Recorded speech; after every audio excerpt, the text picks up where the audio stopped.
si je vais illustrer ce texte en fait. Alors, désolé si cette introduction est potentiellement arrogante, certainement tape à l'œil et un peu brutale, et ce, surtout si vous me connaissez pas. Mais vous allez apprendre à me connaître. Et tiens, commençons par quelque chose de clair. Je vous emmerde. Je vous emmerde tous autant que les autres. J'emmerde le brevet que vous devez me donner, j'emmerde votre jugement, j'emmerde surtout les jurys, les profs, les éducs, la direction. Bref, je vous emmerde.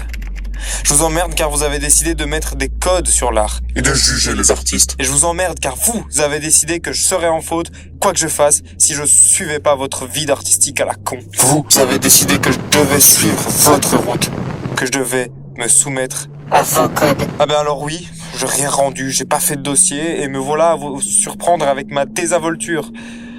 En espérant qu'elle vous exaspère. Je sais pas votre coup de cœur, et si vous avez presque réussi à me convaincre que je devais recevoir votre validation, la pression, l'humiliation que vous m'avez directement ou indirectement infligée et qui m'a presque dégoûté de moi-même, dégoûté de mon art, n'a fait que renforcer le ressentiment que j'ai pour vous. Alors, puisse celui-ci être plus cinglant que les autres.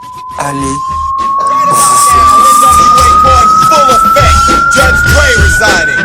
In the case of NWA versus the police department, prosecuting attorneys are MC Ren. Assis sur un banc 8 heures par jour, on a le temps de réfléchir. Et de réfléchir à plein de choses. Moi j'ai réfléchi et j'ai pensé à vous, les profs. Ça fait 13 piges que je vous côtoie, que je vous analyse, que j'ai des interactions avec vous. Ça fait 13 piges que je vous hais, en tant que prof. Parce qu'en effet, je connais pas l'humain derrière vous. Mais je connais très bien les profs que vous avez été et à quel point certains ont joué. Vous, les flics ratés, les matons humiliant leurs prisonniers, ceux d'un système scolaire inefficace, inégal. Et vous allez me dire, Ce n'est pas notre intention. mais y a-t-il eu une seule fois où vous l'avez remis en question? Et combien de fois j'ai pas entendu de votre part « Ah, le système est moche !» tout en replongeant dans vos travers autoritaires, dans vos sanctions inutiles. Avec vous, c'est 8 heures de garde à vue par jour. Et un seul faux pas, et c'est le coup de matraque.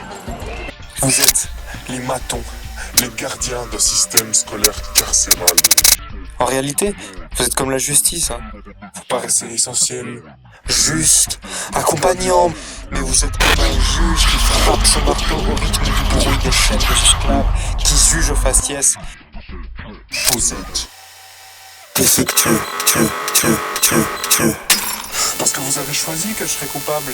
Vous avez choisi de m'ignorer, de me laisser dans la merde. Vous avez choisi de me condamner.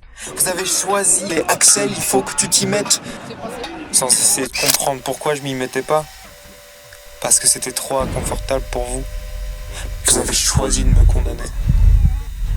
Alors me voilà condamné. Avec la dernière énergie vivante du condamné et toute la rage d'un anarchiste, laissez-moi vous dire que je refuse votre autorité. Vous êtes homme et je suis homme. Alors maintenant que vous savez que je vous considère comme mes égaux et dans un ultime soubresaut d'arrogance, laissez-moi vous dire, allez vous foutre. Tu vis au crochet de la société. Tu demandes aux gens qui sont dans la vie active, dans la vraie vie, de sponsoriser tes vacances. Et ça, c'est pas juste. Tu sais que les gens comme toi sont le cancer de la société. Hein. Enfin là, t'exagères quand Je même. suis dur, mais c'est vrai. Et comment ça se passe pour les gens comme vous quand il y a du soleil? Ça veut dire, vous êtes content qu'il y en ait ou ça vous fait chier que les pauvres en profitent aussi? L'école, c'est une usine. Arrivé au petit matin, parti à l'aube du jour sous forme de matière première, 5 ou 6 heures du matin pour 3 heures de sommeil, nous, jeunes et nouvelles pièces, venons d'arriver dans la cour de stockage. Sans plus attendre, il faut nous trier, nous mettre dans les bons rangs. Aussi vite mis, aussi vite expédié. Nous, matériaux, partons, dirait-on presque sans but, tellement nous partons à une vitesse vertigineuse. Le train, le métro, le bus, à s'en passer par dizaines, suffoqués dans les odeurs de clopes, de café, de transpiration et de tristesse. On n'est que des pièces. On est que des pièces. Premier modelage qui dure 1 heure. Et à peine déjà perdu à la première étape de construction que nous nous trouvons tordus, sans logique, et tout le décor nous entourant devient abscon. Nous n'avons plus aucun repère, on est noyé dans les produits chimiques et on commence déjà à perdre notre forme.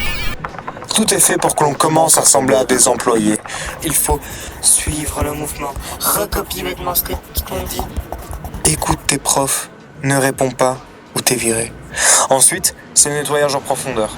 À peine sorti du premier modelage que nous repartons pour une deuxième session qui pourrait sembler encore plus inutile que la première, mais qui pourtant va nous remodifier. Il semble que nous ne cesserons jamais d'être travaillés. Il faut encore et encore nous bourrer dans le crâne la même propagande. Sois productif, crée de la richesse, sacrifie ton savoir, aliène-toi au profit du capital. Donne-toi corps et âme à celui-ci et surtout ne pose pas de questions. Ne remets pas en question le système néolibéral. Oublie que c'est sa bourgeoisie qui a amené le fascisme.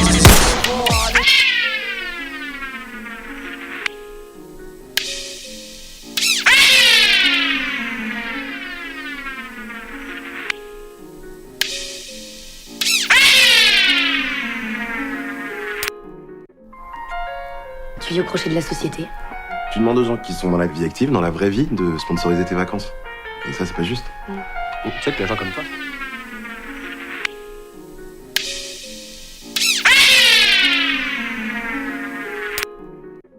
L'école ne donne pas cours. Elle enseigne sa vision de l'histoire, sa vérité. Vous a-t-on déjà parlé de noirs qui réussissent ou de révolutions qui aboutissent? Même si à Sankara, même si à Malcolm X, personne n'en parlera. Si notre rentabilité semble inexistante, il ne faut pas perdre de temps. Nos imperfections, nos différences ne peuvent être acceptées sans ralentissement de la production. Il faut toujours que tu avances. Étape de soudage à vif, démarrant de suite après le triage et durant 1 heure. Alors nous, matériel restant dans le circuit, sommes vite chauffés à blanc pour ne plus laisser aucune impureté. Ça chauffe, ça brûle, ça dégouline de liquide plus brûlant que les uns que les autres. Nous restons sur les flammes continuellement attisées. Tu n'as pas le droit au repos. Seul ton esprit fertile leur son usage. Le reste peut crever, se tuer à la tâche. Mi-journée, période de refroidissement. Encore bouillant du travail passé, nous sommes refroidis presque instantanément, dégageant une vapeur immense et désagréable. Tout s'est figé dans le trouble, plus rien ne pourra bouger. Le froid. Il ne reste plus que le froid de la soudure sur notre métal.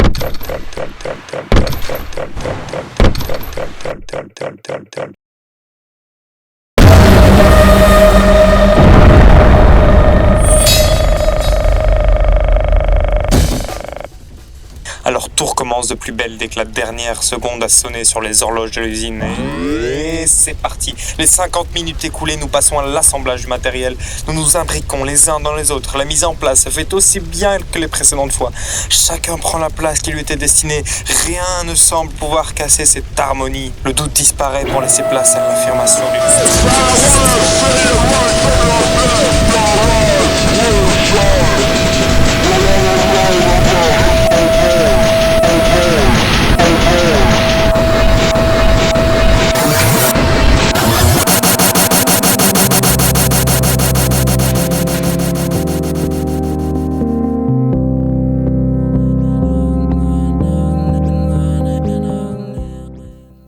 Ensuite, on nous envoie. Arrivé, fin d'après-midi, quand le soir pointe, magnifique pièce en apparence, sommes emballés discrètement, envoyés au destinataire. À l'arrivée, nous sommes directement mis en place. Chacun de nous servira à faire une nouvelle machine qui fera de belles pièces à son tour. La boucle et boucle et boucle et boucle et boucle et boucle. Tout recommence.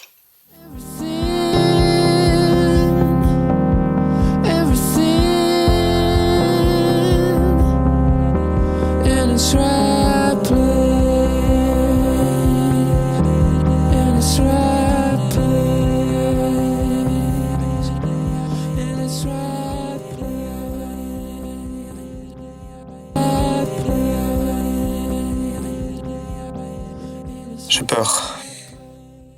J'ai peur de ce que je veux devenir. Peur d'échouer, peur de perdre, mais j'ose pas le dire. J'aimerais vous regarder et déblatérer tout ce que je vous ai dit ici entre 4 yeux, mais j'arrive pas. Je panique. Je mets mon masque de petit soumis, j'accepte. Alors oui, j'ai abandonné. Par fatigue, à 20 mètres de la ligne d'arrivée, je me suis écroulé. Par peur. J'ai peur. J'ai terriblement peur de l'avenir. De ce qui se passe après. Là, au moment où vous regarderez ça, j'aurai 19 ans. Et tous les jours, je me demande si j'ai envie de construire quelque chose dans un monde aussi pourri, ravagé par le génocide, la guerre et des gens qui ne veulent pas changer le système. J'ai tellement peur. Et tout ce système carcéral m'oppresse tellement que je suis paralysé en fait. Je suis paralysé de peur. Alors je m'écroule. Dans Huis clos de Jean-Paul Sartre, on peut lire: l'enfer, c'est les autres. Mais si l'enfer était en moi? Je viens de passer des minutes et des minutes à déblatérer toute ma vision et ma haine. Celle que j'ai pour vous, pour ce système. Toute ma rage contenue dans ce petit paquet de minutes. Vous vous rendez compte? Peut-être que j'en avais besoin, peut-être pas. Vous êtes des humains après tout. Vous aussi vous subissez, vous trimez tous les jours. Mais vous plaignez pas. Y a que moi qui chouine ici. Vous êtes prof, vous enseignez. Vous êtes jury, vous jugez, c'est votre métier. Et vous voilà, à rien demander et à vous prendre ma rage en plein dans les dents. Vous êtes juste là, vous êtes des humains. Et vous aussi, vous avez vos tristesses. Vous aussi, j'imagine que vous vivez dans un monde que vous critiquez. Vous aussi, vous pleurez des fois. Mais pourquoi c'est si dur de l'exprimer? La vérité, c'est que j'arrive pas à y mettre mot. Et le maître mot de tout ça, c'est solitude. Je me sens seul, humilié, nu face à vous. Et comme tous les humains qui ont peur, j'enrage. Et comme on dit qu'une image vaut mieux que 1000 mots, laissez-moi vous mettre sous les yeux mon entre-moi.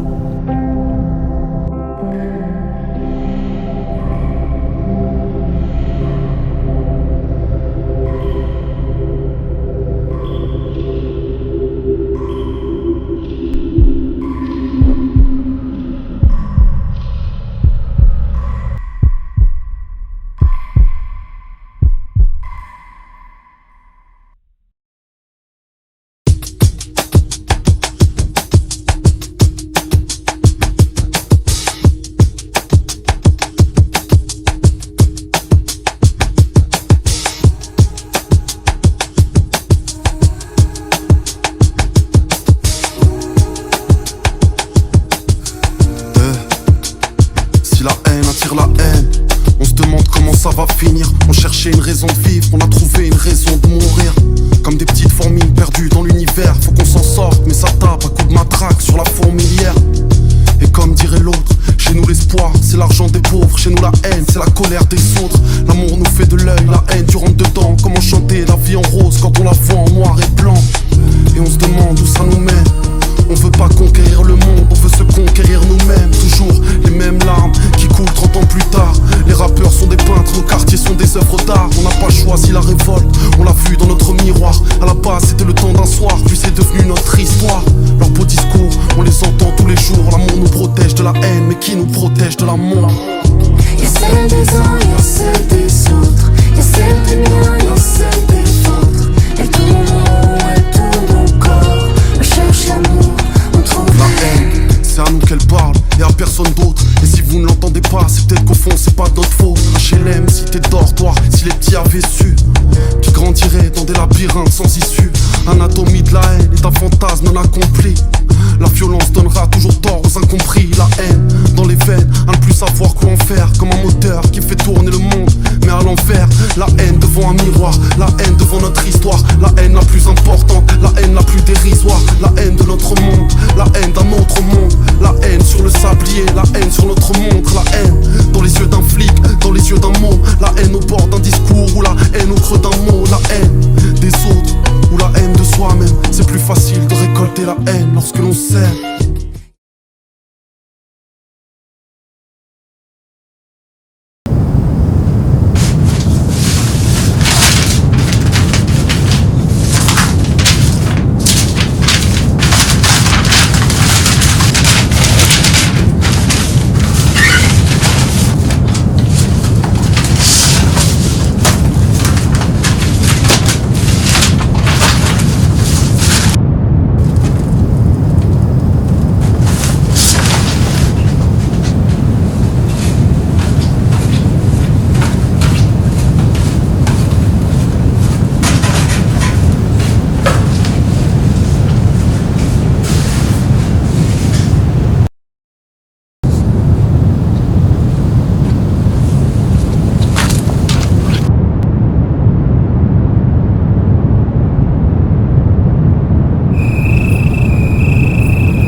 vais te brûler.